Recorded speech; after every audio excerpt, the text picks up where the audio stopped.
This is the Vision 79 podcast, where my friend Sander and myself, Mason, discuss recent developments in our business and personal growth. The name Vision 79 comes from our respective racing numbers. Sanders is 40, mine is 39, and we have similar ambition to progress in our business and personal growth.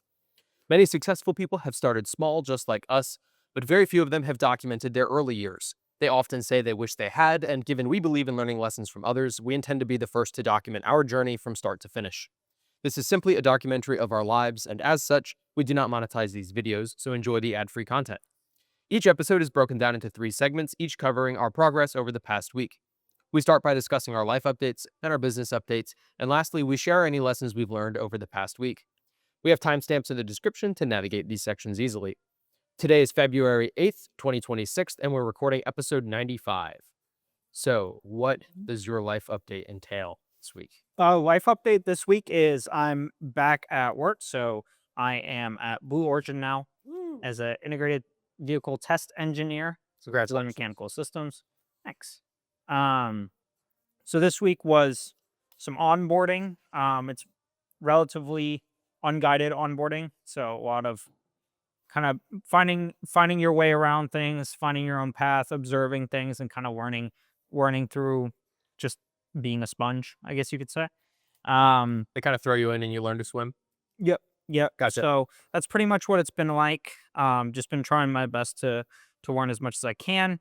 There's a potential that there's some testing going on tonight that I may go see if I can.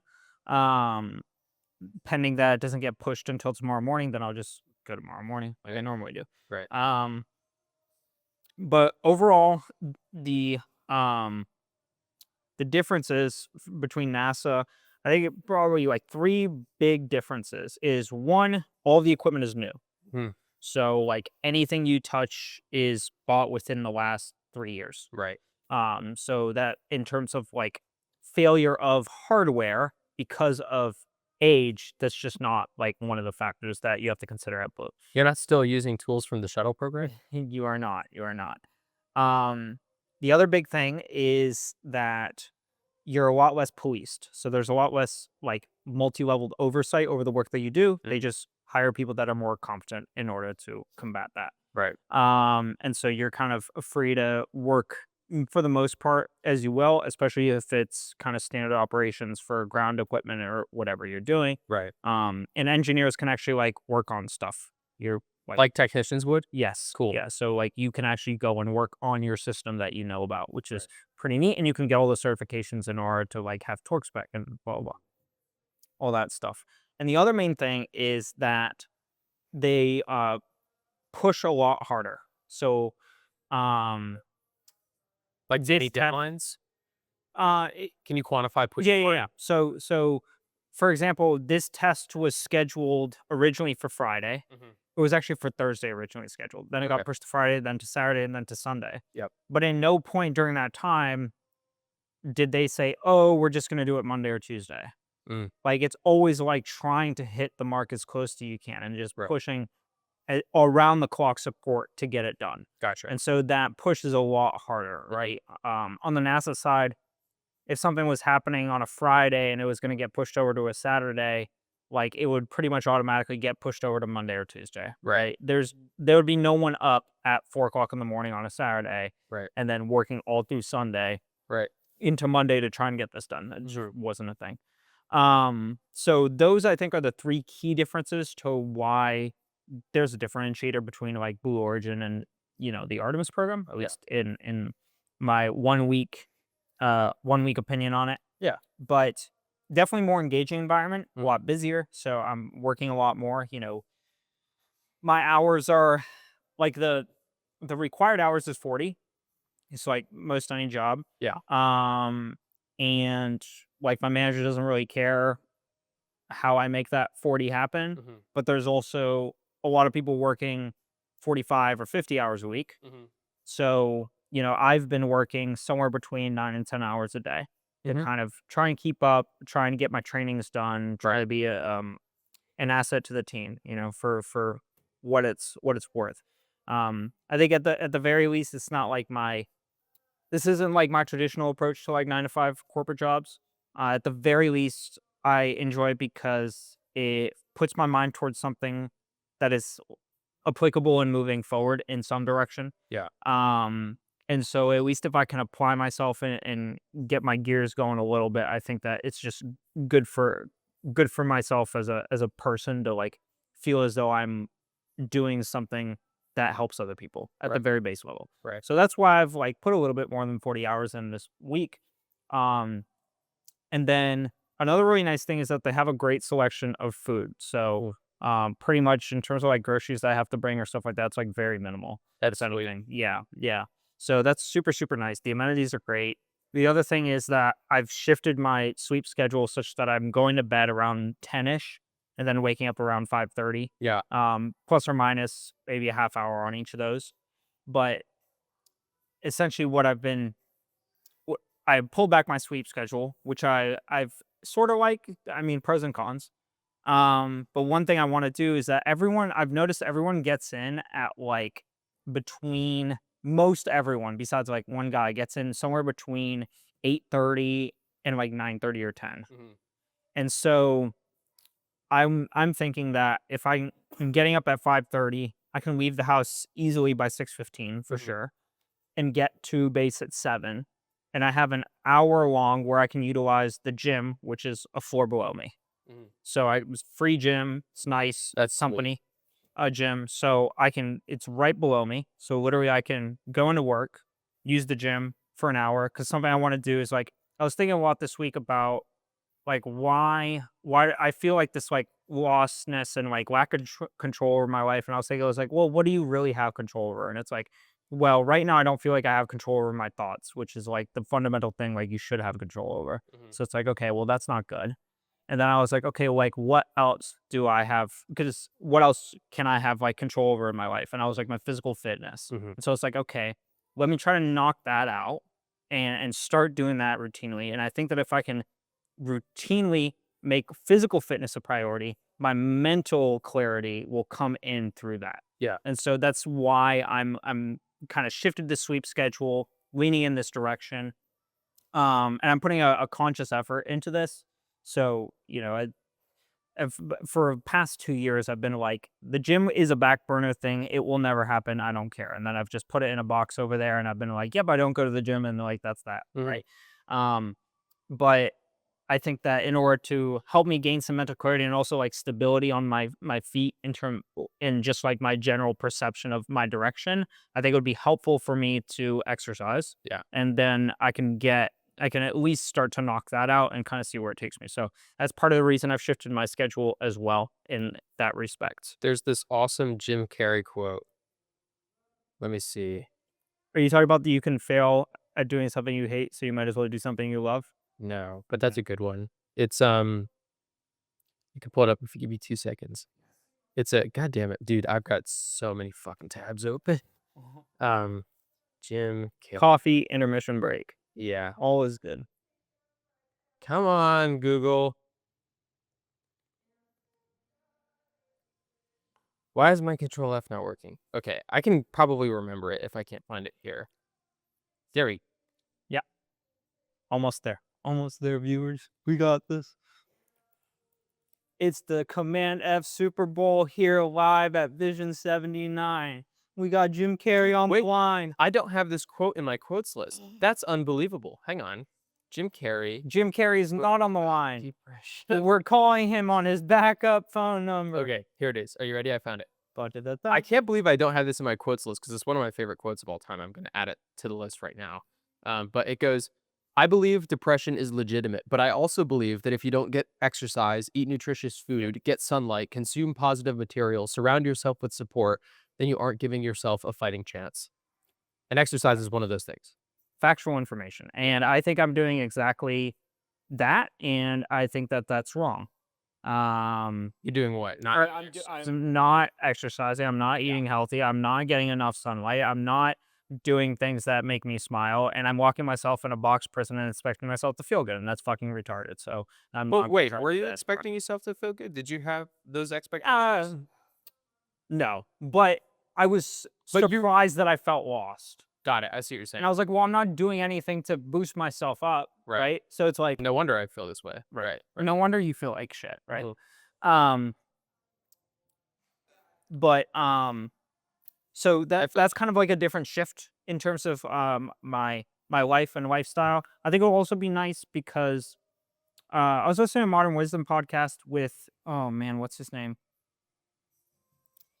He's like the super guru nutrition guy with the beard. He's got his own podcast. with Liver King. No, Oh, with the beard. no. He's got like a small A small beard. beard. Yeah, Peter Attia. whatever. He's in the Don't Epstein matter. files. He's Whatever. big in the Epstein files. I was listening to a Modern Wisdom podcast, Okay. and this guy was talking about how it's really important, like your first hour and a half of the day Mhm. really sets up kind of like how you operate. Mm.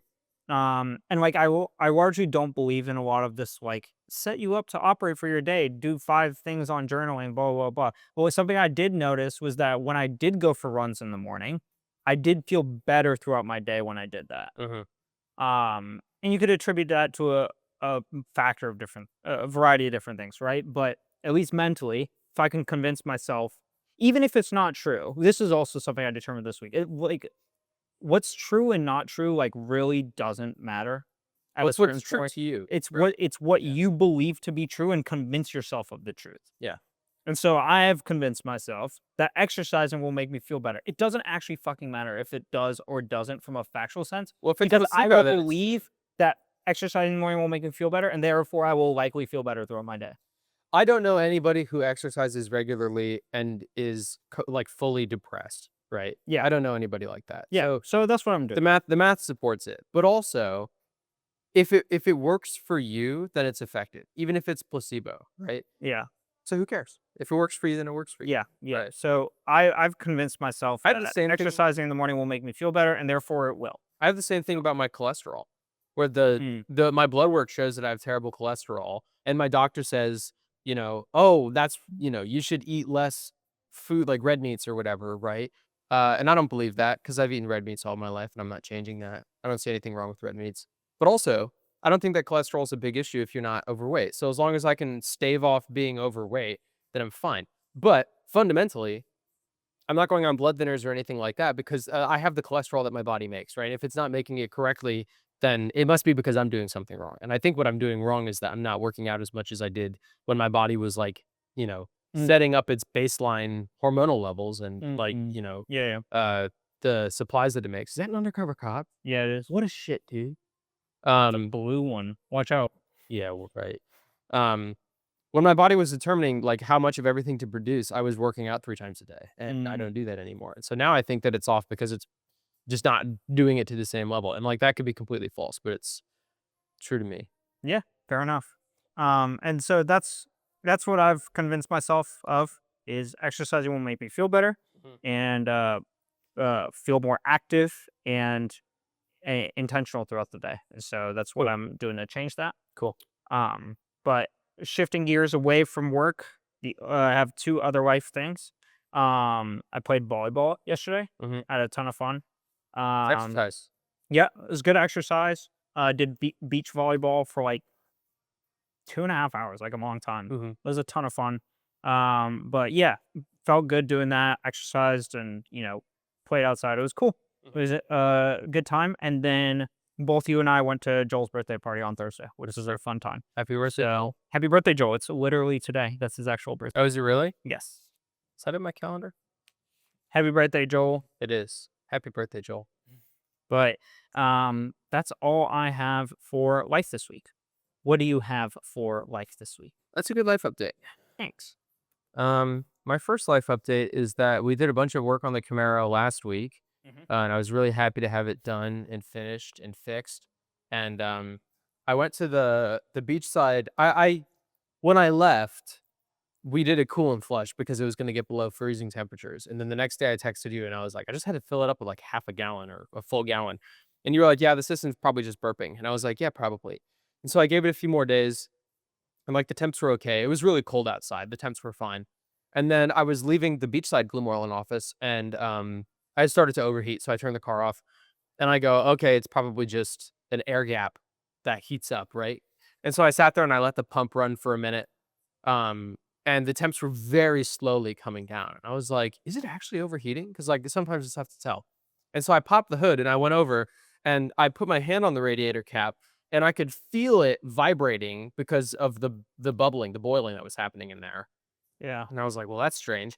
And so I cracked it and I can get it to the point where, like, I can feel if the water's pushing up Yeah. on it to blow out, and it didn't blow out, and I was like, "Huh." So I open it, and it was just, like, steam coming out, and I was, like, almost out of coolant. I was like, Oh, "Oh, wow. shit." I keep a backup gallon in my trunk, and Mm. so I filled it up with the backup gallon, and that wasn't enough to fill it up. I was like, "Oh, shit." And so I just let it hang out for a second, and then I started it, and I drove it, like, 2 miles down the street to the 7-Eleven, and I filled it up with distilled water I found there, and I was like, "Okay, I for sure have a leak somewhere, right? Yeah. I can't see it with the car off, but I'm sure I have a leak." And so I drove it home. And when I got home that night, um, I forgot about it. I was like, it's not a big deal. I'll just leave it. And I drove the car like the next day. I checked the coolant, topped it up because it was low again. And I was like, okay, I for sure have a leak somewhere. And then I came home from the gym on like whatever day it was. I texted you Wednesday. And it started to get hot again, and I was like, "Okay, what the fuck? Where is this coolant leak coming from?"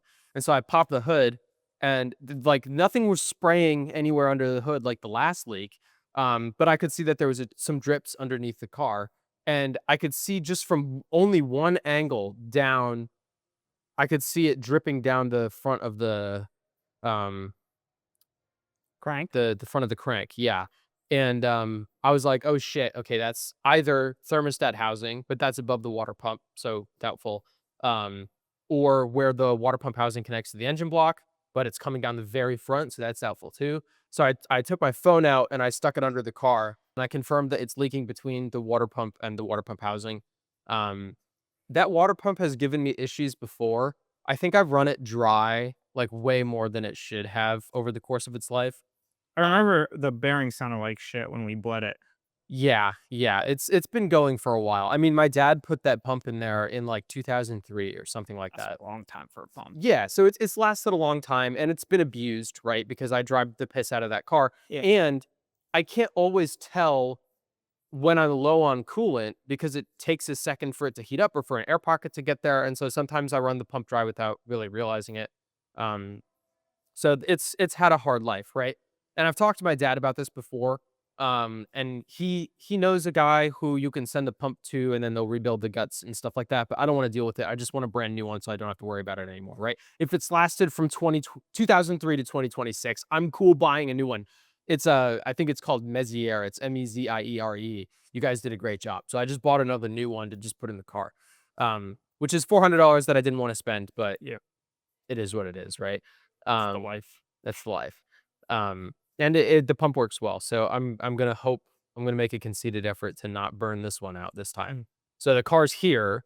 Yeah. Also, leaks here are a particularly bad place right around the water pump housing because it's common for the leak to drip down into the OptiSpark and then you fuck up your OptiSpark. I was thinking about that this week. That happens a lot. That happens a lot with these cars.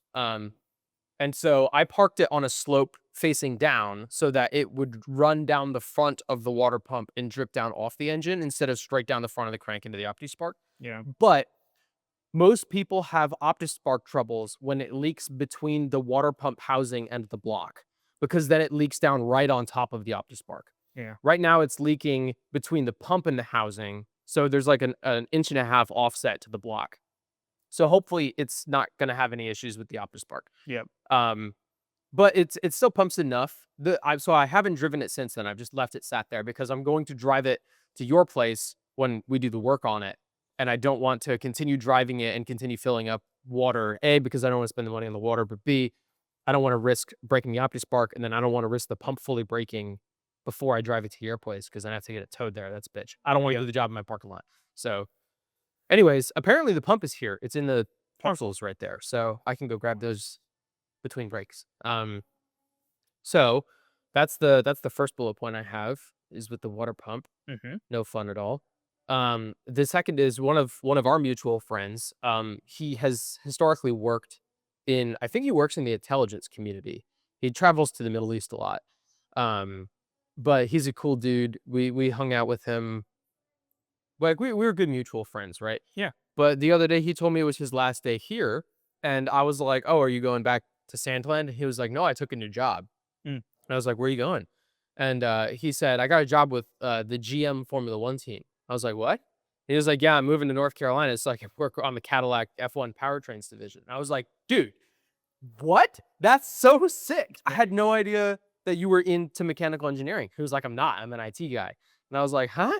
He was like, "Yeah, I didn't even apply. They just called me." And I was like, "Is this a scam? Did you get scammed?"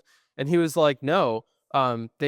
They found my resume and they reached out to me and we did an interview and uh they wanted to hire me like right away. And so I fly out there on Monday. I'm moving there and I'm going to start working there." Wow. And I was like, "Dude, that's fucking sweet." I know so many people who apply to jobs in Formula One and are turned down. The fact that they found you and called you is like crazy. And he was like, "Yeah." And I was like, "I didn't know you loved the sport." Because like I look for everybody who's into Formula One, as you know, I'll talk to them even if they don't want to. The girl that you introduced me to the other day, and you were like, "Oh, she watches Formula One." I Oh, yeah. texted her and immediately steamrolled. She does not watch it to the same level that I do. So like Yeah. it's tough for me to find people that are like as obsessive about it, right? Um, and so it's difficult for me to talk about it over text or with people who don't watch it as much because instead of sharing the love for the sport, I'm just going to tell you about this stuff you don't know, Mhm. right? And if you give me an opinion on something, then I'll contextualize it with information that you didn't already have. I understand that I'm not fun to talk to about it, right? And so uh, our friend, I was like, "I didn't know you watched the sport. I'm always looking for people to talk to about it."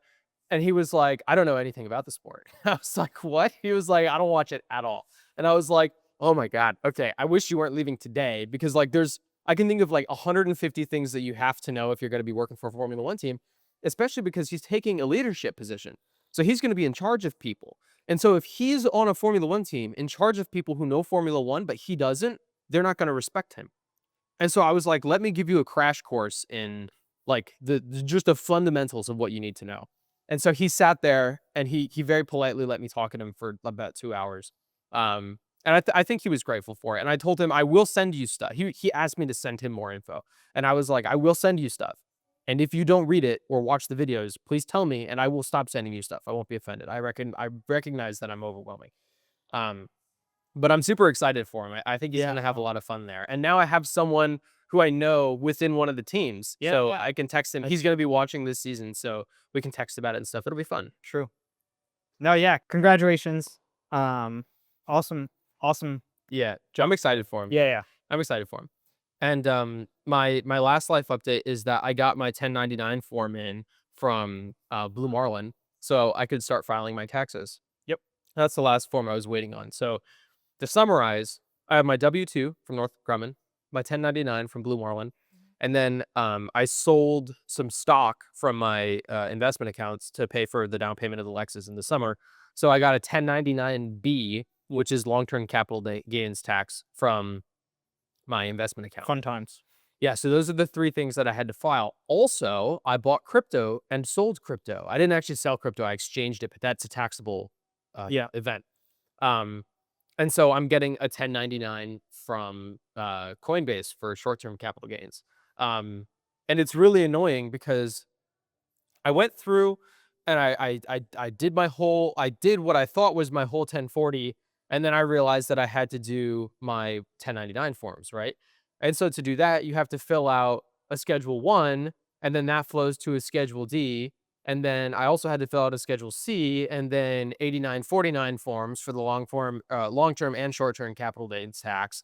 And the IRS documents in free file, when you finish a sub-level document, the output line flows and autofills into the next level up document, right?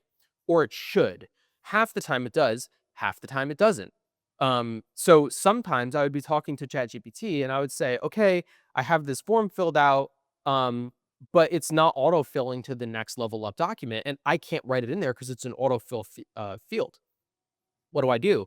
And so then I had to go in and I had to like reconfigure a bunch of shit in the like sub-level documents, like um the 8949 forms are the capital gains tax forms where you say, "Hey, here's what stock I bought, here's what I sold, here's whether I gained or lost money there, right?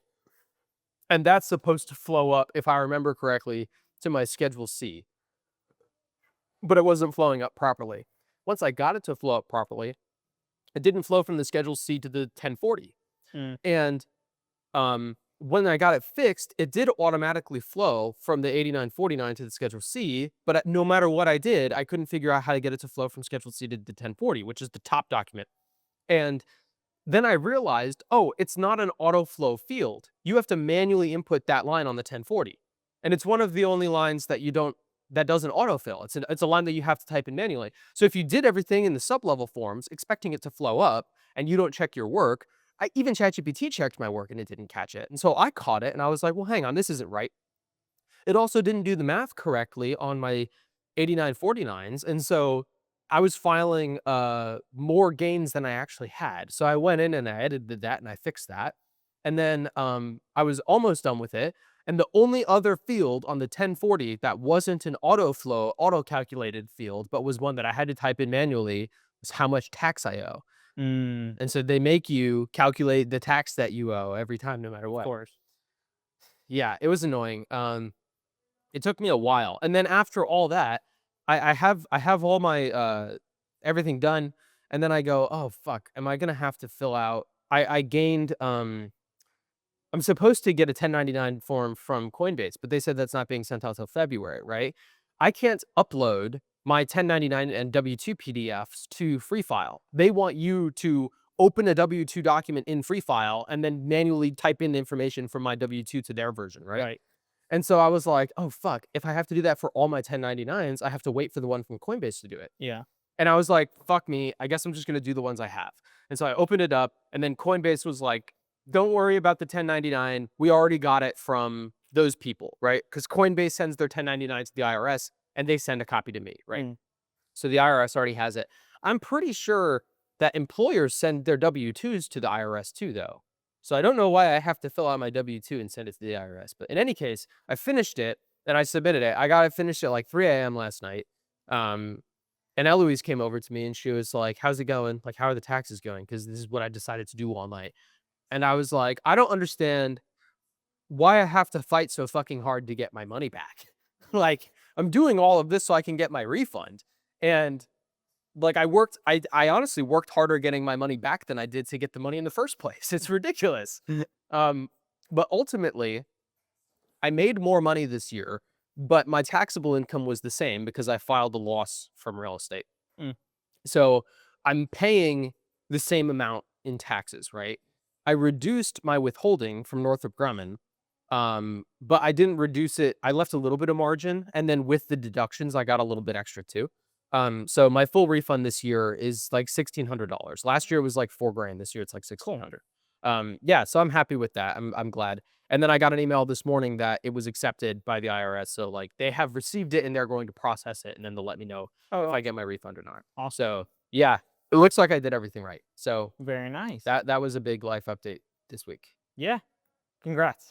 Thanks. What was your business update this week? Business update this week. So, I kind of got like three-ish things, three things. Okay. So last week I went to, or actually I guess a couple weeks ago because of the Rolex. Or no, last week. Uh-huh. I went to a car show. Yep. And met a guy who has his MSF2 certification for being able to coach in motorsports around the country, blah, blah, blah. Yeah. He invited me to the AMCM PCA Autocross Cool. yesterday. And so I went out there with him. I didn't run. I was just there to observe and spectate and chat with different people. I met one guy with a 914. He wasn't driving. He was just there. Talked with him a little bit. The main guy that I met, he restores Porsche 356s. Okay. That's his specialty. He had his own 356 there that he restored. Very beautiful car. But I'm not me looking it up right now. yeah, it's really 356 Speedster, more specifically. because I think they had a 356. Are these it the was hard to- real early looking ones? Yeah, Still very, very early. Oh, wait, I've seen this guy driving around. Unless these are common. They're not common, so you probably I've seen this guy driving around. silver. I think I actually sent you a photo of this like a year or two ago. These are cool cars. Yeah, there's a couple in the area. He's got a silver one. I've seen a brown one around here as well. I've only seen the silver. Very, Um, very cool. But yeah. So he restores 356s. Earlier in his life, he restored 911s, more specialized in that area, and then now he just does 356s. Cool, dude. Long story short, when you're in the Porsche community for 40, 50 years, you acquire a bunch of shit that sometimes you don't do much with. Right. So he for a long time was trying to sell this stuff in bulk. Mhm. He What kind of has stuff is it? That's what I'm getting into. Okay, So I don't know a ton about it. Don't know a lot about it. He has a lot of 914 stuff. Mhm. He has 2.5 chassis, 2 complete chassis, and one that was converted to a 914-6 chassis, but the floors have been cut out of it because they're rusty. So that's why I Got it. say 2.5. Got it. He's got 4 engines, transmission, drive cane components. The 4s or 6s? I believe they're all 4s on Okay. engines. Gotcha. I don't know what displacement. Okay. So engines, transmission, drivetrain components, hoods, doors, like complete cars essentially, but in bits, Parts, yeah. in pieces. Don't know the condition of this stuff. But he essentially is like, I'm just tired of having this stuff. He's in his 60s. Yeah. From what I gather, and ask his exact age, Yeah, but cool. in his 60s, and like, I'm just tired of having this stuff. And he was like, originally I wanted 10 grand for all of the chassis, the motors, the drivetrain components, everything. And he was like, if you can find the space for this stuff, or if you want it and like just put it in a storage unit, you can have it all for 5. Okay. And like, so I was like, I'm interested, but I have to look at the stuff, I have to make an assessment from there. And I was talking with somebody from the AMCM a little bit, and I was like, is this even worth pursuing? Like, is this stupid? Am I getting myself into a parts nightmare? And he was like, honestly, like, if you can get it for a good price, you could keep everything that's applicable to your car Mhm. and then sell off the rest, and you'd make back what you had into it, definitely more than likely, because the parts are getting harder and harder to find. Right. You could also Does he have 914 stuff? Or is there stuff in there that you could use for your car? well, my car is a 914, so it's I'm sorry. You said he had 911 stuff. no, this is all It's 914. all 914 stuff. Correct. Got it. Yeah. I thought I heard you say he restored No, he three used to. 5.2s and then he used to do 911s. I didn't know. That's true, but he has these 914 parts. Got it. I thought you were saying he has 911 parts. No, Okay, no. cool. So he's got 914 parts that are applicable to your car. Correct. Okay, Yeah. understood. Yeah. So like the options would be to keep all the stuff that's like 2-liter directly, and like just take what I need, take a few things that I want or need, and then sell off the rest. You said he has a chassis for one of the 6-cylinder cars. Yeah, that's the one that's all cut up and rough, Okay, got it. and it's not an original 6 chassis. It's been converted to a 6. Okay, got it. And I'd consider building a 6. I'd consider a lot of things in the future, but I'd like to get the car on the road. No, I understand. Yeah. But essentially, I'd like to see the stuff. I don't want a pile of liability. Mhm. But I could either keep what's applicable in my car, sell off the rest, or build out a car and then sell that car. Like Mhm. build a car from the stuff, Right. and then sell it, right? For profit? Yeah, Mhm. right. Or build out a car and keep that car, or figure out a way to intermingle stuff to build one really good car, whatever, depending on the condition of the stuff. Yeah. If the stuff's in good condition, it could be a really, really good deal. Mhm. It's like just the motors for those cars, Mhm. even like a base 1.7 1.8 liter motor, Yeah.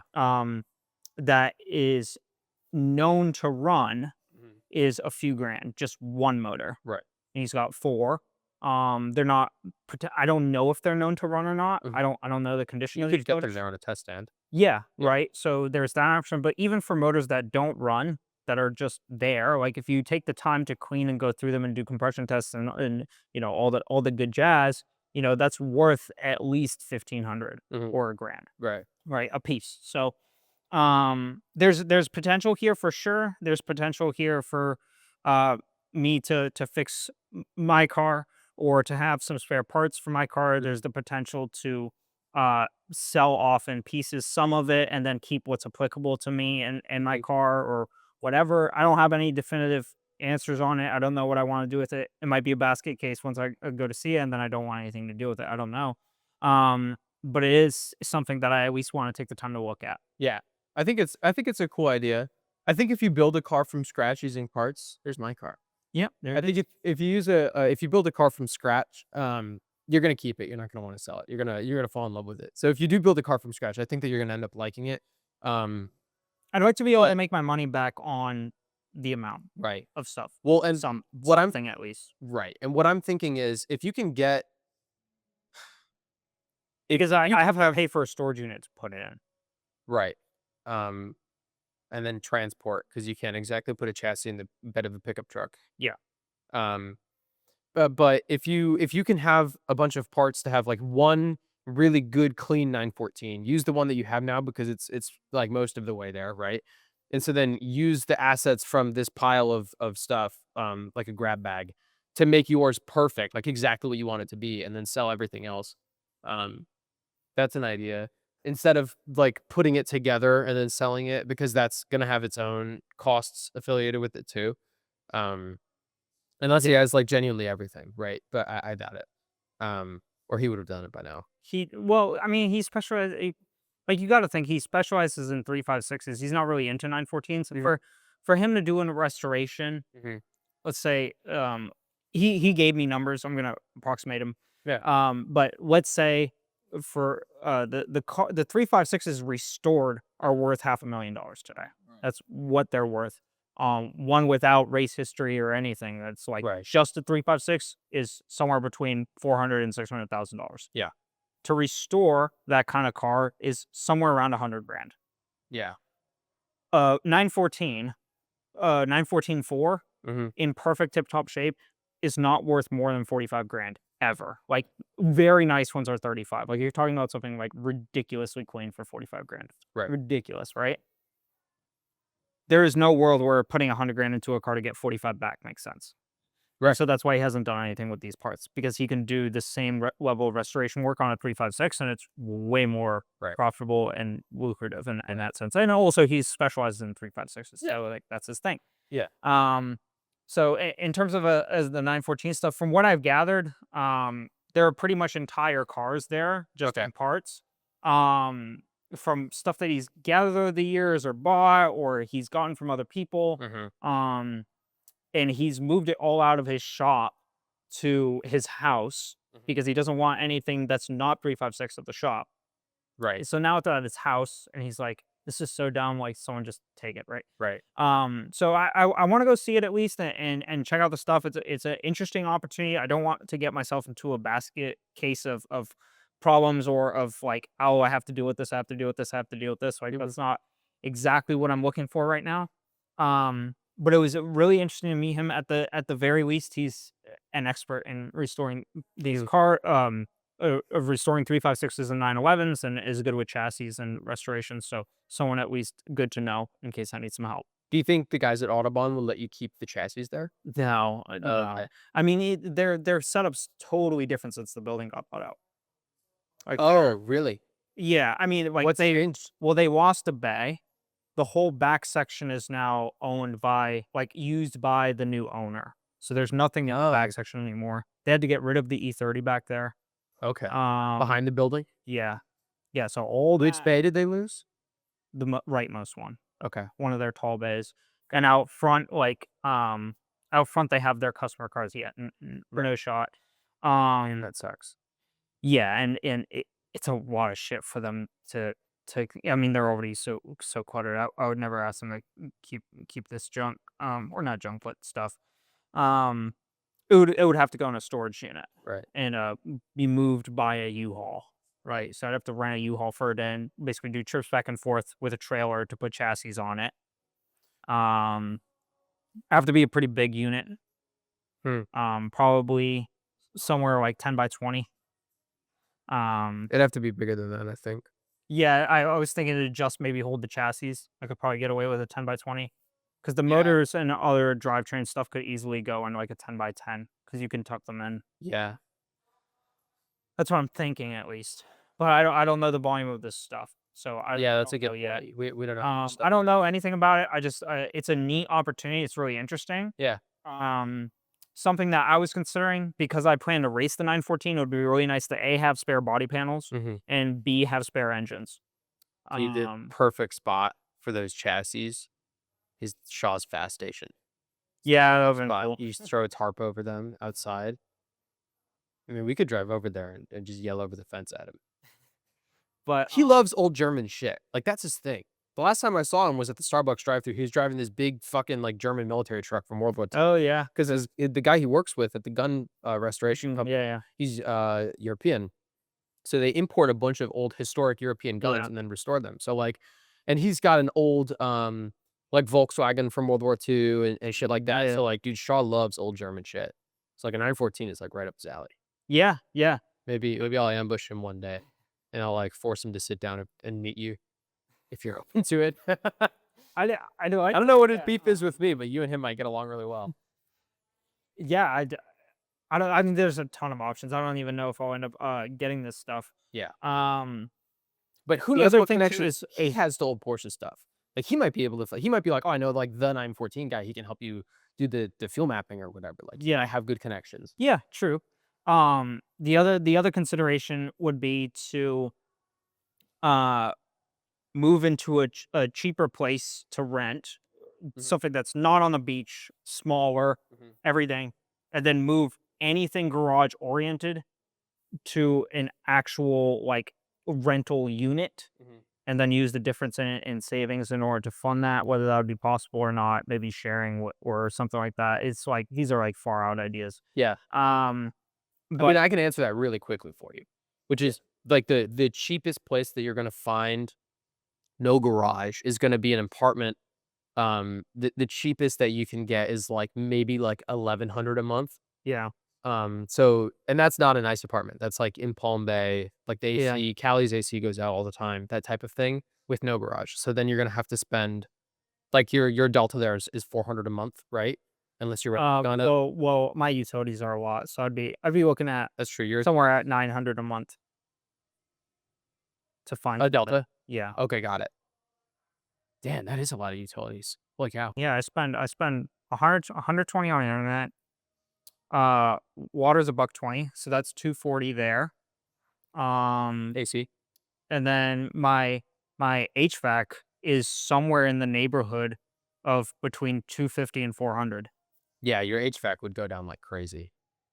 Yeah. So, but I mean, long story short, these are just random ideas. I need to see the stuff first and see Maybe. because it would be cool. It would be cool if I could get the stuff, keep what I need for the car, especially if like there's a chassis in there that's really clean that could be super useful Yeah. for building something out or for fixing helping me fix maybe something else or building another dedicated track car from the ground up, whatever it is, or Yeah. selling something and flipping it, whatever it would be. Um, it would be interesting just to see. I'm like I have plenty of reservations on it. Yeah. Don't want to get myself involved in something that I can't handle, but at least I think it's time worth the time to take a look at it. Mhm. But Have I introduced you to Bob before? The guy I work with at Northrop, he's, like, balding, he you know, does all the dirt bikes and stuff. Okay. I'm gonna introduce you to him this week. yeah, cool. Yeah, But he's a cool dude. Well, that's he's got that 6-car garage in his backyard and a 2-car garage in his house, mm, and he works on shit, like, all the time, and so he might be interested just to, like, come hang out with you and see what you've got going on. I mean, yeah, maybe he has space to store some of your stuff. I don't know. We'll see.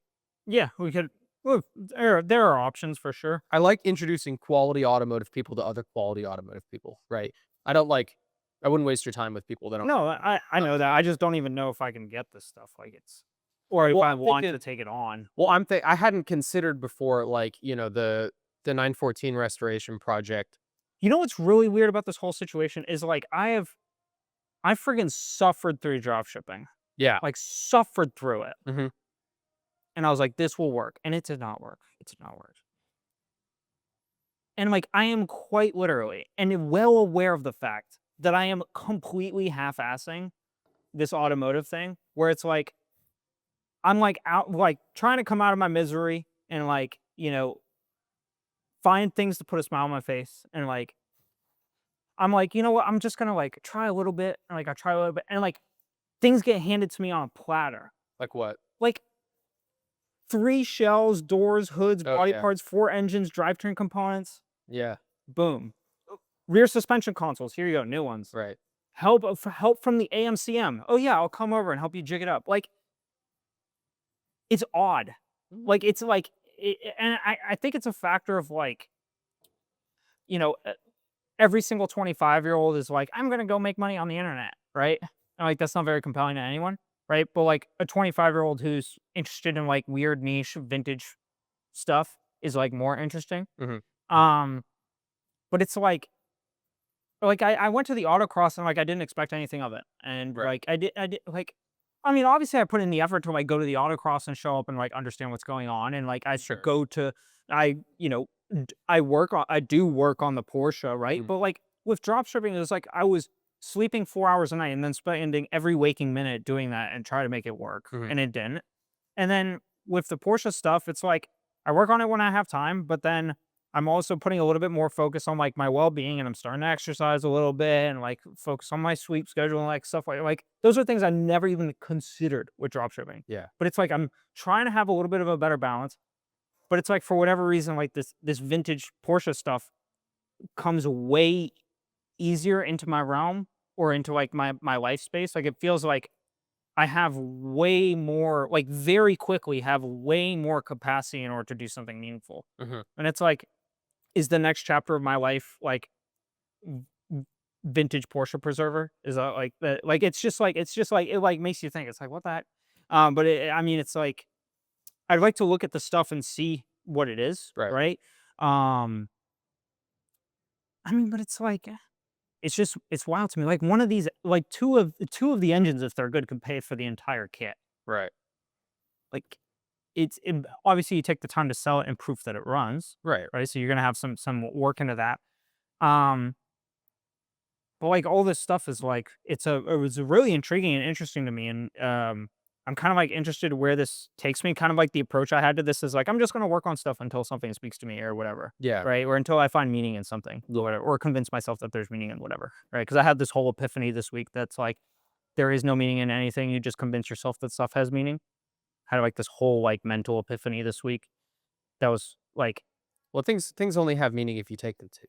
right. Like the things that have meaning are only meaningful because you believe them to have meaning. But on a long enough Yeah. horizon, nothing has meaning. Well, It's like meaning is a matter of perspective, right? So right, beauty is in the eye of the beholder, right? right, So from an exactly. objective standpoint, no, there is no meaning, but from a perspective standpoint, there is. Right, exactly. So I had this like whole like mental epiphany this week of like everything I do is meaningless. And like I was sad for like 2.5 days. And then I was like, it's fine. I'll just convince myself stuff has meaning and then I'll be happy. So I was like, another like side quest epiphany that I had this week. Um, but it's like this stuff, it's like it would be really cool if this stuff worked out. And like Mhm. I don't know. Like I could get all this stuff and be like, I have like 2 complete cars here. Mhm. Why don't I restore these? Mhm. Sell them, not even do like crazy cosmetic restoration, just like get them mechanically sound Yeah. and then put them back on the road. I could sell them, use that money in order to fund whatever, Mhm. or maybe I'll make more connections into the Porsche community by building up these cars and a whole new chapter opens up, right? Like Yeah. maybe I start like the Porsche 914 Spec Miata style series, right? Where it's just like 914s because they made a ton of them. They Mhm. made an ass ton of them, Mhm. right? But like they aren't super appreciated right now, and they've gone up in value a little bit, but they're nothing crazy. Right. 35 grand for a super duper clean one is like not a lot for a vintage Porsche. Right. So, um, But yeah, it's really interesting. I really love to see this stuff, but it was kind of a weird week because I was feeling a little bit down and like mixed feelings, about like business stuff and work stuff and feeling lost. And I was just like, I don't know, like I think I'm gonna kind of like float a little bit through this week. Like last week, my lesson was take the time to breathe, and so I was Right. like, okay, I'm gonna like take a little bit of time to breathe. But it feels like I have like stuff is coming together to push me in a certain direction, or at least from my perception, like that direction seems feasible towards like Porsche stuff. And it's like I'm not waking up at 8 in the morning after going to bed at 5 in the morning in order to work all day on it, right? Like I'm Right. trying to like have a decent balance in my life, but it still feels like this stuff is working so much better than my job shipping stuff ever been. And so that's neat and it's interesting. Yeah. But that's what I had for business for this week, outside of the fact that I saw Andrew at the AMCM and he Cool. invited us back this summer. Oh, cool. So we can do I'll that gladly when go. the summer rolls around. I'll gladly go back. Yeah, yeah, it's a cool place. But that is what I had for business this week. Sweet. What did you have for business? I have a lot. And I don't know why I've got more than normal, but it's way more. This is probably the longest business update I've had in like a year and a half. So I'll start with this. That's good. Yeah. I'll start with this. I had open house number 36 in a row this weekend. Very nice house in Vieira, gated community. It was like $920,000. Very nice house.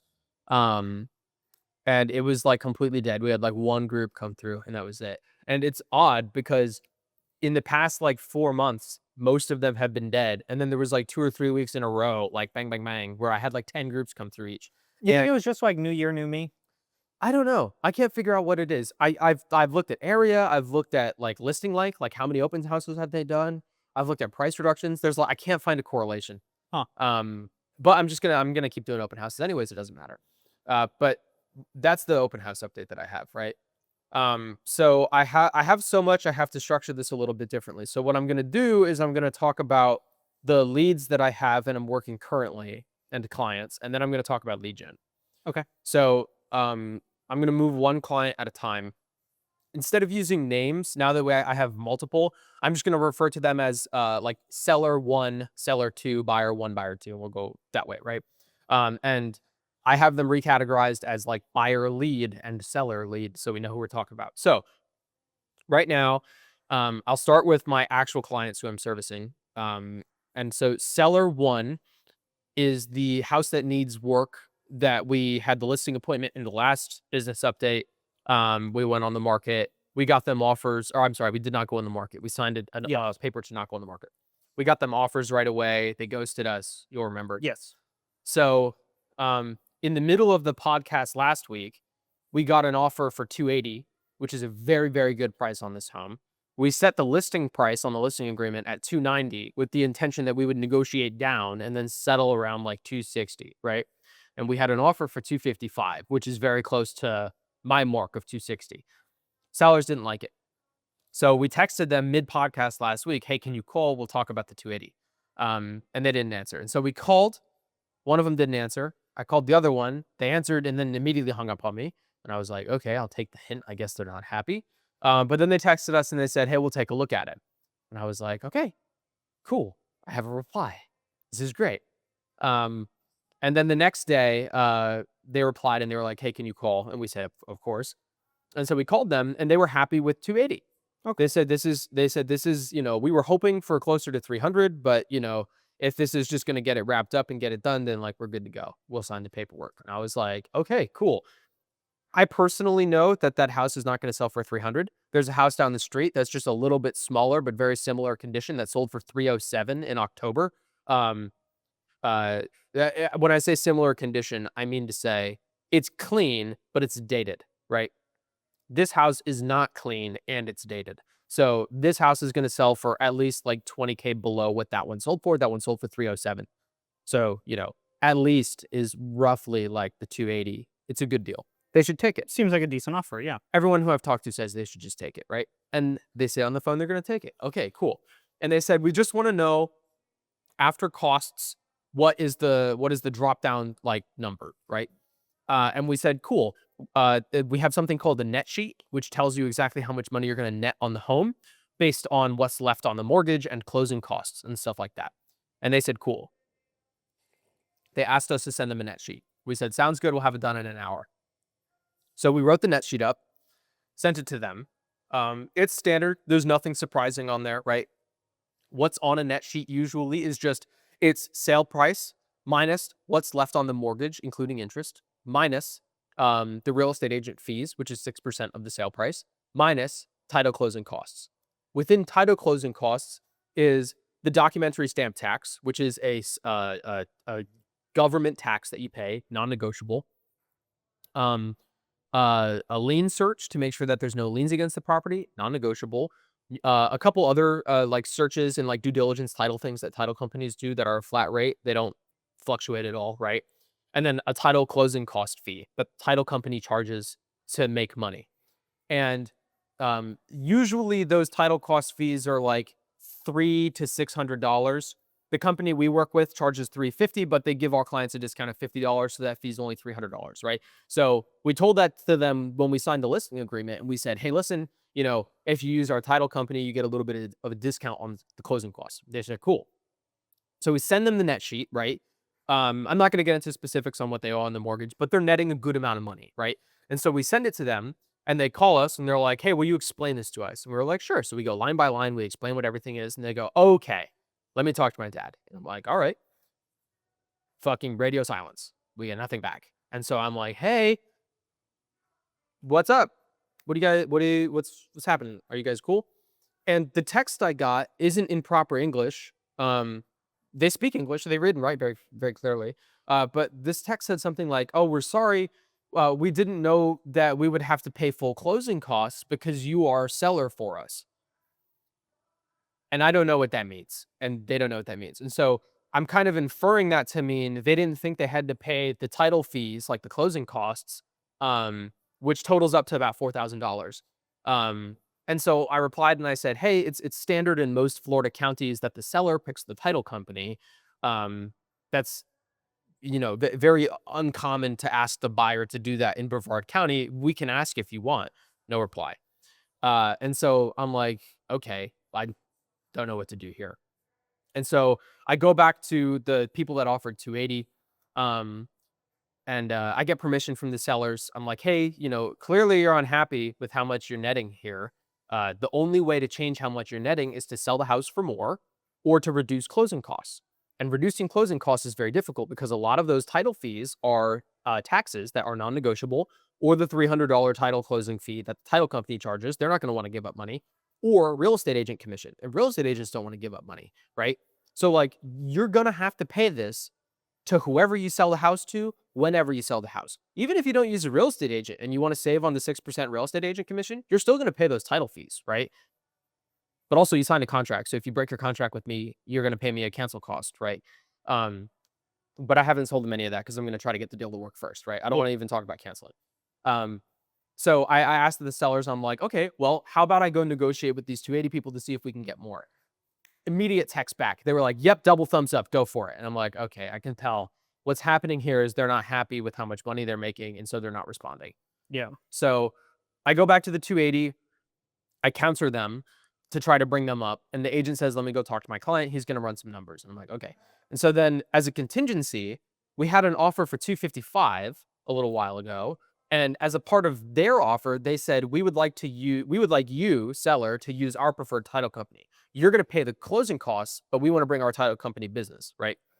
As a part of that, the title company doesn't charge a closing cost. So you save that $300 on the closing cost. And so I go back to them and I say, hey, listen, the seller is like stuck on these closing costs. I don't think they expected to pay as much to a title company.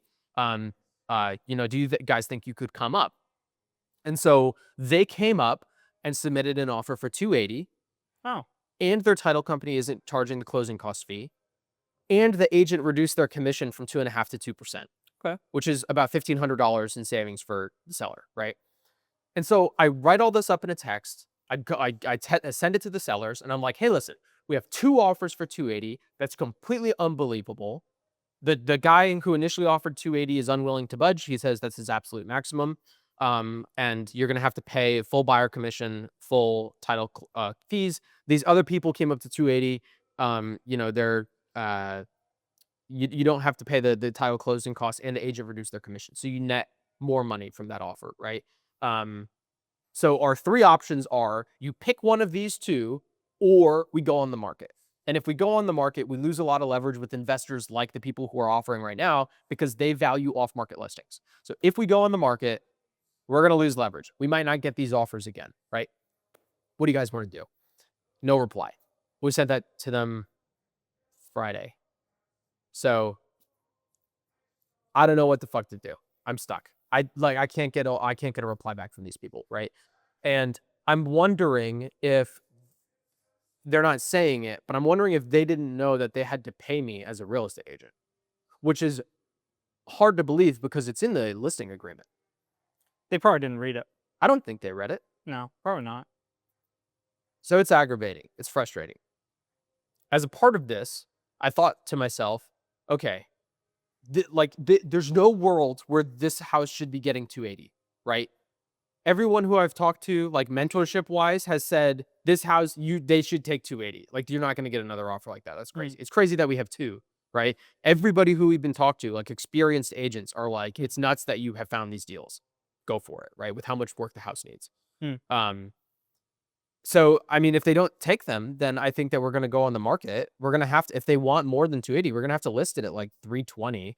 And, we're going to get crazy lowball offers. It's just going to sit on the market. And so then after 6 or 8 months, we're going to have to come back to these same investors who are offering 280 now and say, hey, we couldn't sell it on the market. We couldn't do any better. Will you give us 280 still? And they'll say no.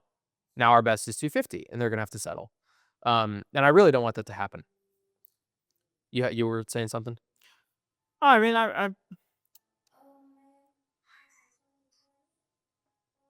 You don't have to. no, I would say that sometimes people have really high perceived expectations, or they kind of put themselves in a pickle where they didn't realize what they were in, or they're just disappointed just because Yeah. of the factors of life or whatever. And sometimes you gotta let just things play out. I would say, I think you've gotten good offers. I think you've presented it to them well, right? And it's at the end of the day, it's their house, and if they don't want to respond, then it's on them. Yep.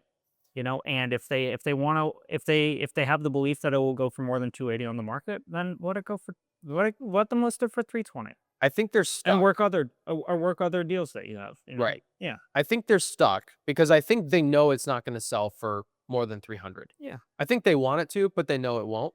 And I think that they don't want to pay all of the closing costs, but they know that they have to. So I think that they're just unhappy with the situation, but don't know what to do about it. They don't have a solution, right? So the lesson that I learned from this deal in particular, a couple things. Number one, all of these feelings that they're having are valid, and I understand them. And I'm happy to help talk them through it and try to solve the problem. But I can't do that if they don't talk to me, right? Right. And I think the only reason they're having these feelings is because they're unexpected, because I hadn't talked them through a net sheet before. And I hadn't talked them through the what is and what is not a good offer, right? And the reason I haven't done that is because in the listing appointment, they told me, I opened the listing appointment with, what are your goals? Because your goals are my goals. And they said, we know the house needs work. We just want it sold. Go get her done. We're ready to go as soon as the house is ready to be sold. Go for it. Go do your job. We trust you. Verbatim quote. And I was like, okay, sounds good. I'll write up the paperwork, send it to me. Let me know if you have any questions. They signed all the documents. So I assume that they've read it and they're okay with the listing price. And then we move on from there. And so I was under the impression that they had done this before. And I know that one of the sellers has worked in the home remodeling business before. So I'm assuming that he's familiar with like the investment cost to repair a home.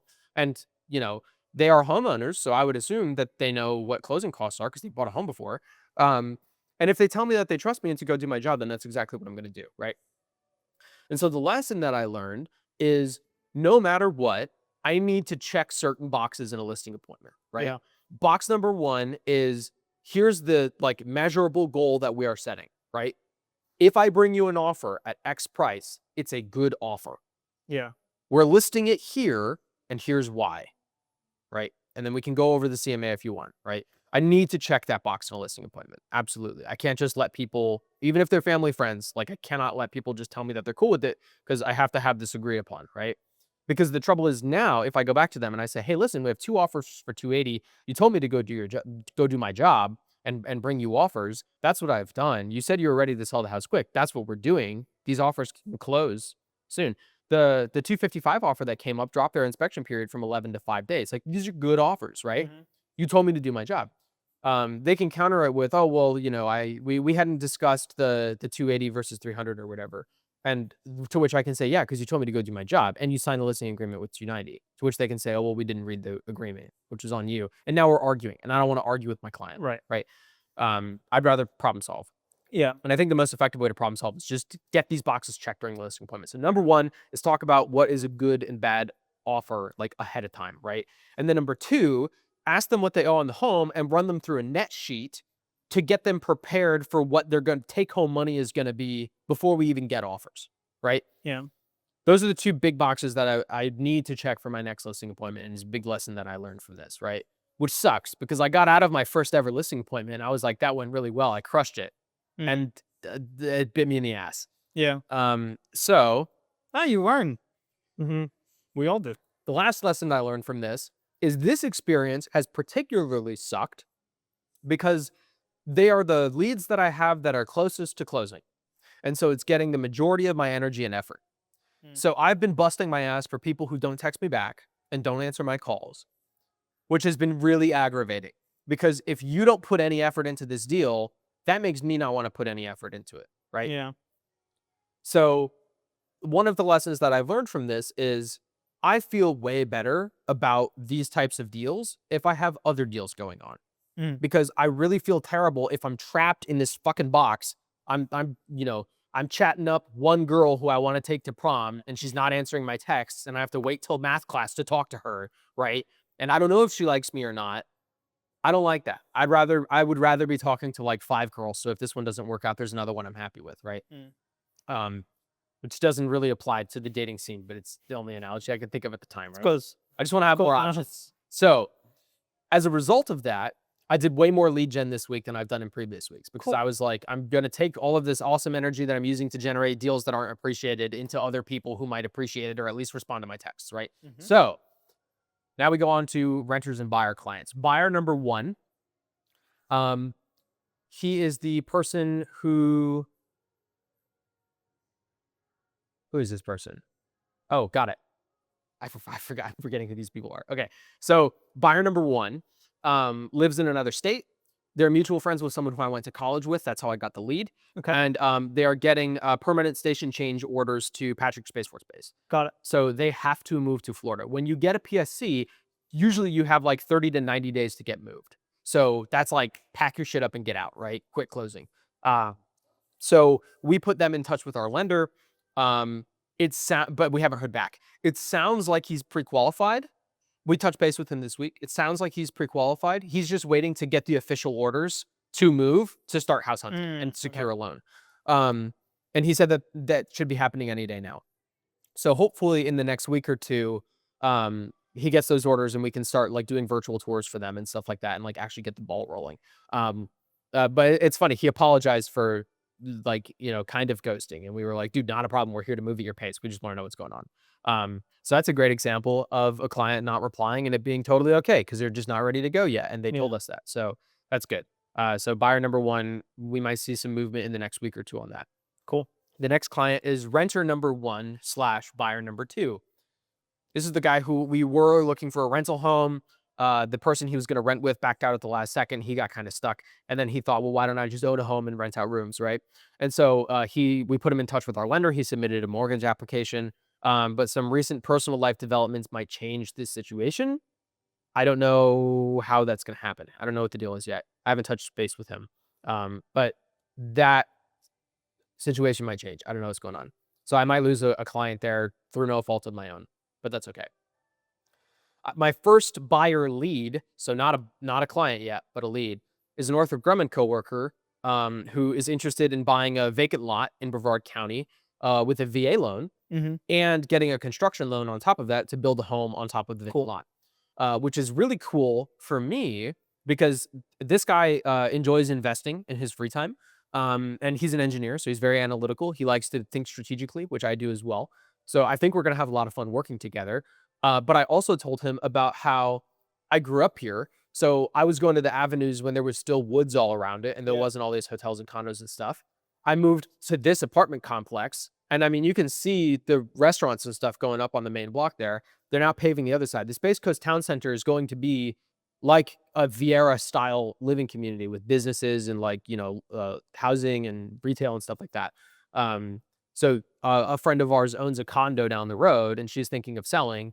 And I'm saying, hey, listen, I'm a real estate agent. I make money if you sell. I don't know if it's a good idea because this place is going to go up in value. Maybe rent it out because you've got a really Mhm. reasonable mortgage. And so I was talking to this buyer lead about where he wants to buy a spot. And he was saying, I really like the stuff that you've been saying about going to the Melbourne City Council meetings and learning what areas are developing. I would really like you to try to do that in this area to figure out where a strategic place to buy might be, such that the value would go up in 10 or 20 years. And so that's going to be a lot of fun to do because it's an area that I'm less familiar with than Melbourne, but I think has a lot of infrastructure to blow up. Mm. Um, and so he's looking for a property around the $300,000 mark and then a construction loan on top of that. And the ideal was to start looking at this in the next few months. But their personal life situation has changed. Things are going well quicker than expected. So they're going to want to start looking at property in the next few weeks, Cool. which is super cool. Nice. So I have it on my list of things to do, and I've been too busy to actually start looking at properties. But I'm going to have Grace start looking at properties, and I'm going to start looking at city developments to figure out where a strategic place to buy might be.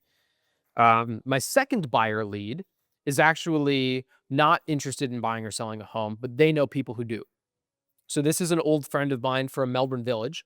Um, my friend and I used to work out of her backyard on our cars for a while. Um, and I was a shit back then. It was like early college. I was an asshole.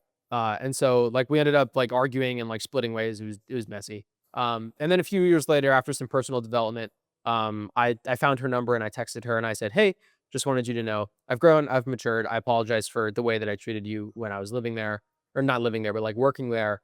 Um, you know, I just wanted to set things straight and let you know that I've done personal development and I apologize." And she was like, "Thank you. I really appreciate that. I hope all is well." It was cordial, right? She reached out to me last week, and she said, "Hey, I know some people who want to do some property movement in Melbourne Village. Um, are you in real estate right now? I kind of heard you were in real estate." And I said, "Yes." And so she says she has two friends who would like to buy homes in Melbourne Village. One of them is a local business owner, and the other one I don't have the contact info for yet, right? But she said, "Oh, I talked to the local business owner today. Here's their number. Um, like they're looking forward to working with you. They've had bad experiences with realtors before." Uh, and I was like, "Hey, not a problem." She said they're European. I said, "That's totally cool. I rode with a lot of Europeans in college. I kind of know how to communicate with them. Not going to be an issue." Right. Um, and so then I thought about it and I was like, rather than texting them and being like, "Hi, our mutual friend gave me your number. I'm a real estate agent. What are your goals?" I would have so much rather just go and support the local business because they're a small Mm. business. So last night, Grace and I went over there. Um, I don't think that we met the person that I have the contact info for. I think I might have met her husband, but I don't know. Um, but we had a great time. They Cool. they were super nice. The who I think his husband like came over to our table and like talked to us for a little while. He's super cool. And we had a great time. So I left a big tip and I wrote a Google review, as any good business friend would, right? And so I'm gonna be texting them in the next few days and saying, "Hey, I got your number. We dropped by to try to meet you and support your business, but I don't think we ran into you. We may have met your husband, but let's meet up sometime and talk about real estate." So that's good. Cool. Yeah, very cool. I'm glad that we did that. I had a lot of fun. Um, and then I also actually met someone. I think he's an ex drug addict or maybe current drug addict. I don't know. But he was talking about how his mom lives in Melbourne Village, or his brother did, and his brother just died, and so the house went in probate. Now the house belongs to his mom. I can't really remember the story. The TLDR is he might have a home or have family that has a home in Melbourne Village that they want to sell. And so I gave him my business card and I told him, "Hey, like, when you guys are ready or close to ready, Yeah. let me know. I'll let you know how much the home might be worth." Um, so that's a potential lead, but I don't really know. Also a Melbourne Village lead. If that's the case, we might know people who want to buy in Melbourne Village, which is cool. True. Let me take a drink real quick. My third buyer lead is a friend of my first client.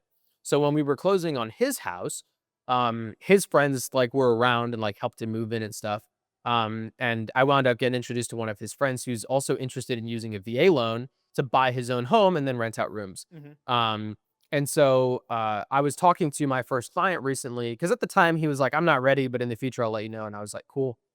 I was talking to my first client at work the other day, and he was like, "Oh, my friend with the VA loan is interested. He wants to learn more. He's getting closer to buying, but he's just not quite close enough yet, and he doesn't want to waste your time." And I was like, "Dude, not an issue, not a time waste at all. I love talking about this stuff, especially VA loans. They're very interesting to me." And so I shot him an Instagram DM, and I was like, "Hey, man, your buddy mentioned that you're interested in learning more. I just want to let you know that you don't have to wait until you're ready to buy to start talking to us.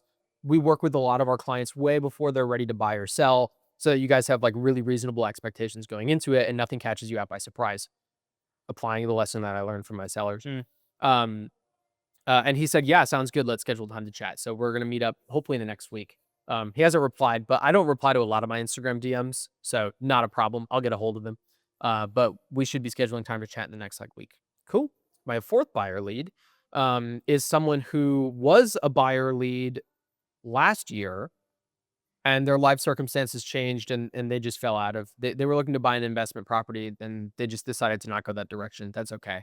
But their daughter just had a baby, and so they're all living together, and so this client needs more space. And so they're looking at a larger house than they have right now because they have a larger family now.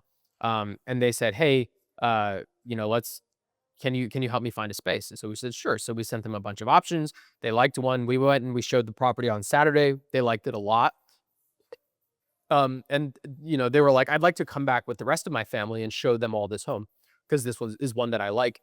How does the money work?" And it's interesting because they currently own their home outright. And the new home is more expensive because it's larger. And so she was talking about how, like, "Oh, I don't know how it works. Like, do I have to sell my current home on the same day that I buy the new one and move everything in one day? Because it's a lot of work." And we were like, "No, no. Especially because you own your home outright, you can get something called a bridge loan, which is basically a bank giving you a loan worth the current value of your current home. Um, and you can use that money to buy a new house. And then you get a regular loan on top of that. And then you satisfy the bridge loan when you sell your first home. Usually they give you like 6 to 12 months to sell that home so you have time to move." And she was like, "Oh, that sounds perfect. I didn't even know that was a thing." And we were like, "Yeah, I don't know if that's the best strategy for you, but it's one that came to mind right away. Let me introduce you to my lender." So we saw the home yesterday, put her in touch with the lender last night. They should be going through their mortgage application and figuring stuff out in the next few days. My fifth buyer lead is actually someone who Grace knows from New York. They're looking to move here. They were going to move here next year, but their timeline has changed. Now they're moving in the next few months. Mm-hmm. And it's a tricky situation because they want to live in like a tiny home. And so you can either buy a vacant land and put a tiny home on there, or you can buy a tiny home with land, right?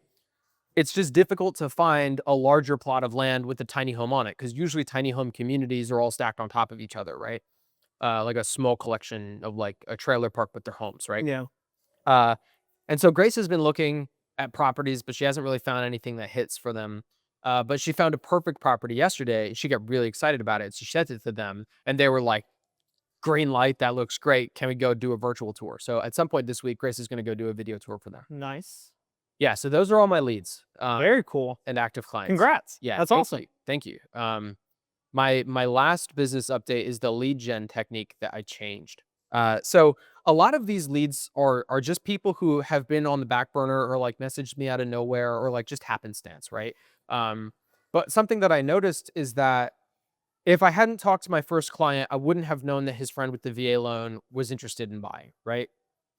If I hadn't bumped into my new buyer lead who wants to buy vacant land in Brevard in the next few months, if I hadn't bumped into him at the event that we went to, that wouldn't have happened, Yeah. If right? I hadn't gone to the random car show and met the guy who took me to the AMCM PCA, I wouldn't have met the 356 restore who happens to have a bunch of 914 stuff. Exactly, right? Yeah, happenstance. And Is that a so, real word? Yeah, yeah, happenstance is true. it's cool. Real Um, enough. Huh?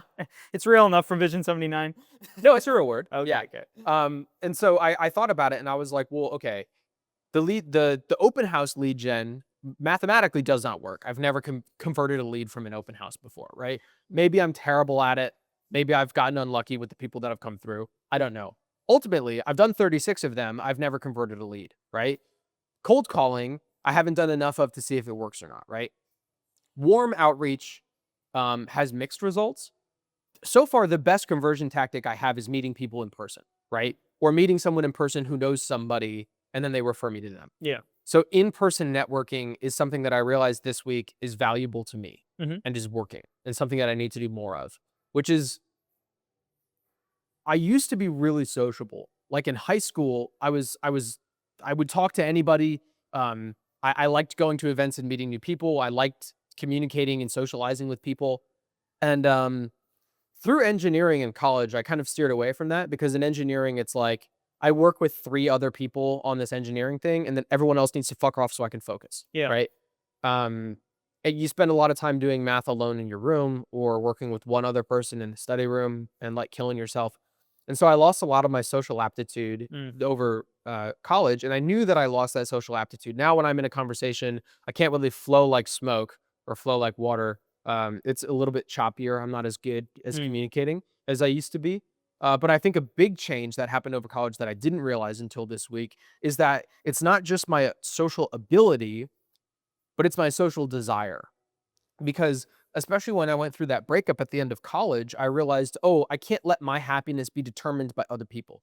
Like I can't allow myself to be happy because the people around me support me or because the people around me love me. I need to be able to go through life alone, right? Mm. I need to be able or capable of going into solitary confinement and being fine, right? Mm. And so I worked on that, which I think is one of the reasons that I have such strong relationships today, with you and Grace. But my desire to go meet new people is like almost completely gone, right?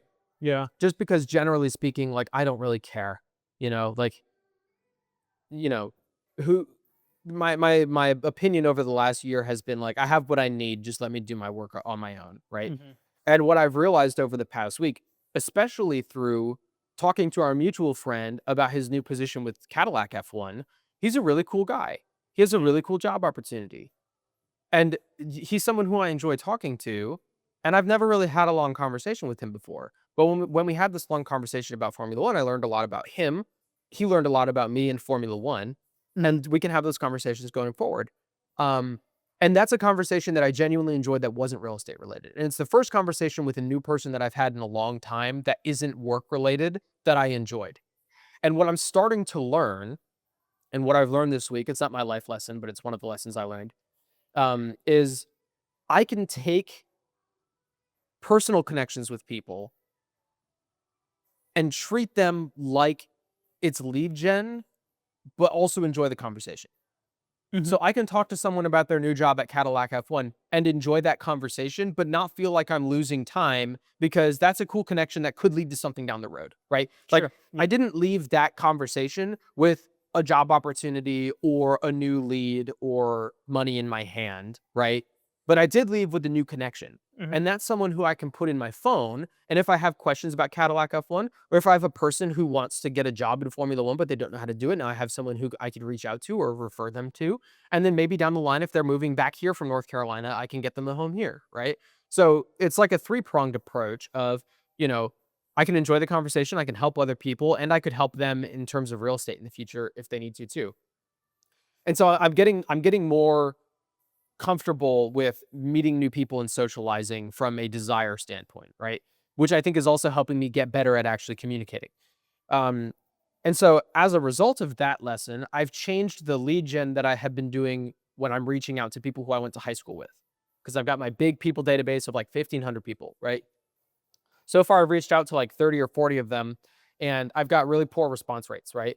Of the ones that reply. So I open the text with, hey, name, this is Mason Yaskovic. Did we go to place together? I want to make sure I've got the right number, right? Of everybody who I've texted, maybe like 60% or 70% of them have said, yeah, you've got the right number, right? And then I send this message. I say, groovy. I'm reaching out to everyone we went to place with to offer them a gift to kick off the new year the right way. I've partnered with 45 businesses to offer discounts to all my real estate clients: HVAC, roofing, electricians, plumbers, inspectors, even a mobile detailing company to clean your car. I really hate the classic cold calling approach where real estate agents try to convince you to buy a house, so I'm flipping the standard on its head. Instead of trying to sell you something, I want to give you a ton of value for free. Then, when you have any real estate questions or you're ready to make a move, I'll be here. No pestering or pressuring you into anything you don't want to do. Does this sound better than the standard sales call you get from a pushy salesman? Right. And I think that's a really clean way of addressing right away.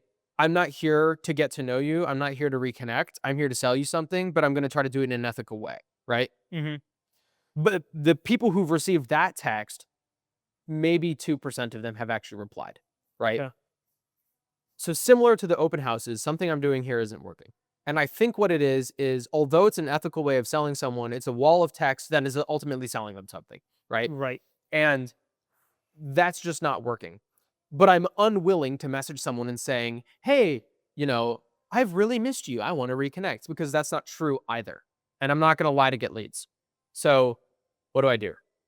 I just stopped sending those messages for a little while because I don't want to burn these leads if they're not going to reply. I stopped at 40. I've got enough data to support that it's not working, right? Um, and this week, after my conversation with the Formula One guy, I realized, oh, dude, I'm so happy to have someone in my phone who works for a Formula One team. It's so cool that I know someone who does that right now, and they're a really nice person. So it's good to know good people who do cool things. I really like having that network, right?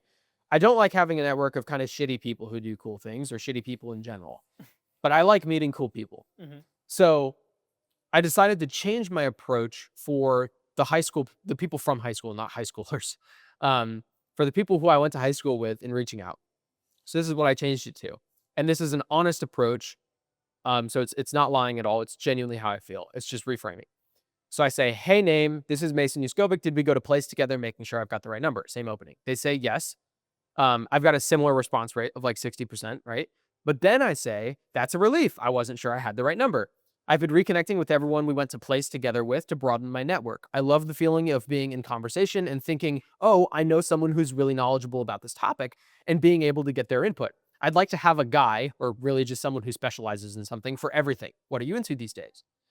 And that's a really authentic way of me saying, I like to have a guy for everything and I want to grow the number of people who I know, but also, what are your interests? What are you into? Mm. Tell me about yourself, right?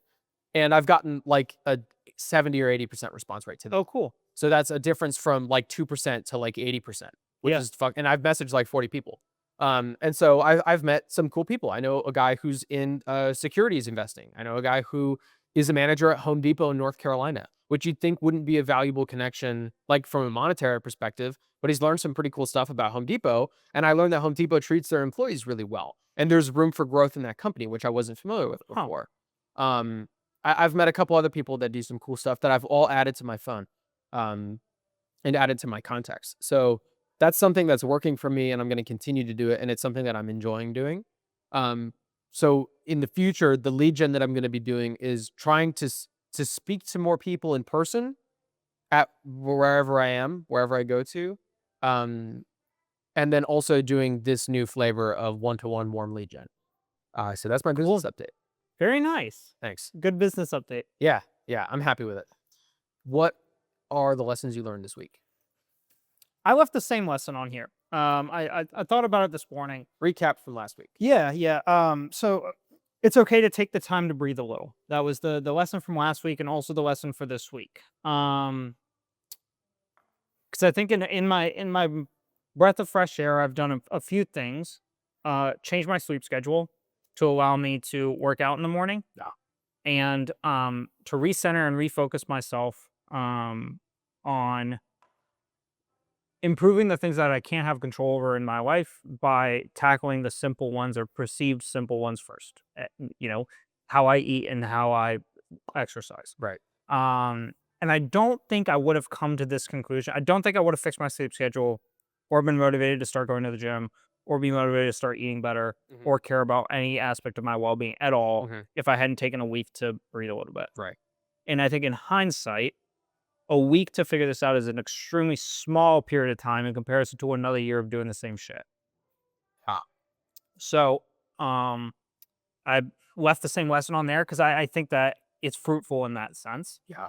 Um, and I'm giving myself like the grace of like a month or two to like sort my shit out, get acclimated into work, continue working on the Porsche, but just be open to the fact that I don't have clear direction and that's fine. Hmm. Um, I wouldn't even set a time limit on it. yeah, Like, just like go with the flow. And if but it's this is if the it gets reason. to long enough and you've done enough podcast updates where you're like, I don't know where I'm going, eventually we'll both be like, dog.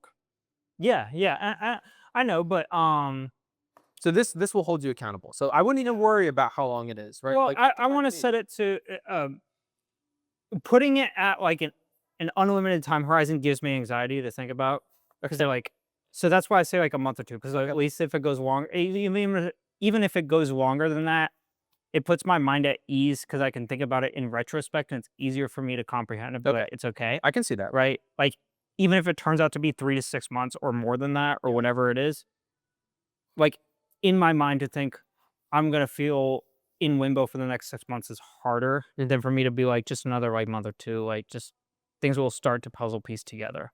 Like it's easier to just push that month or two, a month or two, a month or two, right? Like if I need it. But it's harder for me to like swallow the pill of like you're going to feel this way for like 6 months. So I just put shorter time horizons on it. But We um we did these exercises when I would row.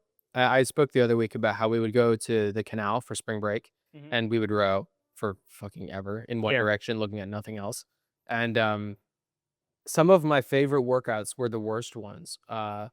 And usually the way that a rowing workout works is you pick a time limit and then a number of repetitions, right? So you'll do like Coach Jim's favorite was a 4x4K, right? So you do 4,000 meters 4 times, and you take maybe like 2 minutes to rest between them, right? Um, but what we would do with the canals is we would do unknown length pieces. So it would be point down the canal, start rowing at like a 22 or 24 rating, and then do it until I tell you to stop.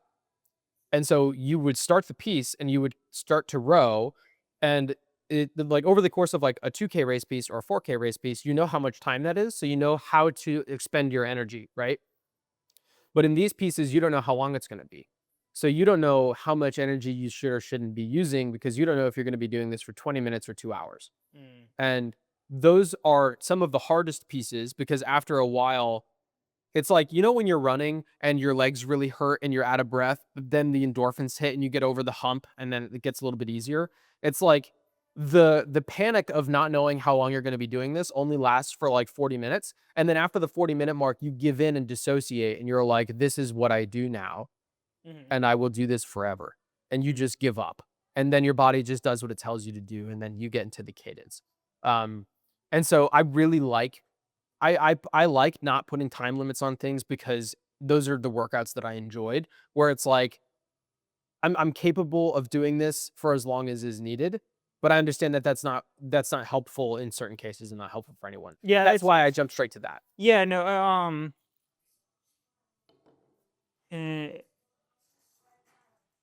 I could think about it for I could not put a time limit on it. It's not that I'm even putting a time limit on it. I'm just perceiving myself to need 1 to 2 months. Sure. Um, because looking around me at people who are 10, 20, or 30 years ahead of me, still working 9 to 5s in a same style job that I have gives me a lot of anxiety. Mhm. And to not have a time limit makes me feel like that's how I'm going to end up because it's going to go by a lot faster than I think it is because every single person says it goes by a lot faster than they think it is. And so for that, that's why I, in my mind, put a limit on it. Yeah. I also don't think a lot of those people have the intent to go look for something else, right? But I think that after a certain period of time, you're going to get sick of the 9 to 5 again. And that sickness of the 9 to 5 will manifest in a desire to go do something else, like a specific thing, right? Yeah. And I think that a lot of people that we go to work with don't have that thing. Like they just turn their brains off for the 9 to 5, and then they're so Mm. tired from working 8 hours that they want to go relax for 15, Yep. and so they'll go do that outside of work. So Yeah. I think that I I would have a hard time believing that you're going to get stuck in a rut in the 9 to 5 just because I I don't know think the way so. your brain works. Yeah, yeah, for sure. But that was my lesson for this week. Same one as last week. Gotcha. But what do you have for your business or general lessons learned? So I titled it "Take the Reins," and it's because I took this quote from Alex Hermosi too seriously. Good salespeople listen twice as much as they talk. Mm-hmm. And I'm really big on not pressuring people, but I think sometimes that comes off as complacency, right? Um, so like when I'm having a conversation with someone about um, real estate in particular, I'll ask questions and I'll ask questions and I'll ask questions. I do that part really well. But I don't give as many recommendations and I don't talk about the facts as much as I should, right? And that's not just in this case of the sellers, but in the case of buyers too, right? I think people know less than I give them credit for, or maybe I know more than I give myself credit for. So I need to find a balance to that to guide clients and give them recommendations rather than just asking them what they want to do next, right? Because when I ask someone who doesn't know what's happening what they want to do next, they're going to make a guess, and usually that guess is going to be conservative, right? And it's my job to inform them on what the next step is and what their opportunities are, give a recommendation, and then ask them what they want to do, right? So, for example, with the sellers in the listing appointment, I just asked them what they wanted to do. They don't know how much the house is worth. They don't know what a good offer looks like. They don't know what closing costs are or what an inspection period is or any of that. And so, me asking them what their goals are, of course, they're going to tell me they want to get the house sold. They wouldn't be on the phone with me otherwise, right? Mm. But it's up to me to inform them. I can ask them what their goals are, give them information, and make a recommendation, and then ask them what they think about it, right? And so, that's a big lesson that I learned this week. And so one of the methods that I actually applied this in is the client we have where her daughter just had a baby and so now their family's bigger, they're looking for a new place. When she was looking for an investment property last year, uh we didn't really talk to them about like here's how much work it would cost to fix this property and here's what it would take to sell it. Here's every step of the process, right? I did not walk them through the listing timeline. Yeah. Um, and this time around, when they're looking at a house to buy for themselves, I made sure, and I talked to Grace about this. I was like, hold me accountable on this because I learned this lesson halfway through the week. We showed the house yesterday. I said, she asked us to find homes. We found homes. We're going to show her a home. At the end of the showing, we should talk to them about next steps and then get them moving on the next steps, right? And so at the end of the showing, rather than saying, "Oh, what'd you think?" and they were like, "Oh, I want to come back and see it with my family," instead of going, "Sounds good. Let us know when you're ready to do that." Yeah. Instead, I said, "Awesome. Glad you liked it. The next step in the buying process is to talk to a lender to figure out what money strategy is best for you. And once we have those tools in our tool belt, then we can make an offer on this house and then we can go from there, right?" That's going to take some time. While you're talking to the lender and getting that mortgage application approved, we'll come back and show the house to the rest of your family. Does that sound good? And then she was like, yeah, it's great. And if I hadn't brought up the bridge loan and I hadn't brought up the next step, they would have just not known. And so they would have just gone with the conservative Yeah. reply of, I just want to come back and see it with my family. So that's a big lesson that I learned this week is I need to, good salespeople listen twice as much as they talk, but I'm way off on that ratio. I'm listening like 10 times more than I'm talking, and I need to talk a Mm. little bit more, right? Or at least talk in a little bit more of a directed capacity. So that's the lesson I learned. Cool. Very nice. Do you have a die one quote for us?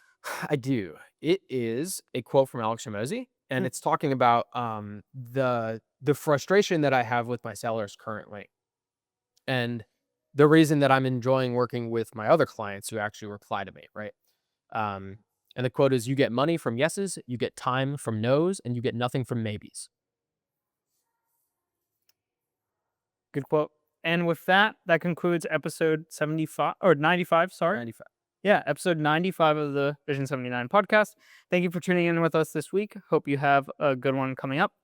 So, luckily, warming up a little bit out there if you're in the Florida area. And see you soon. Boo.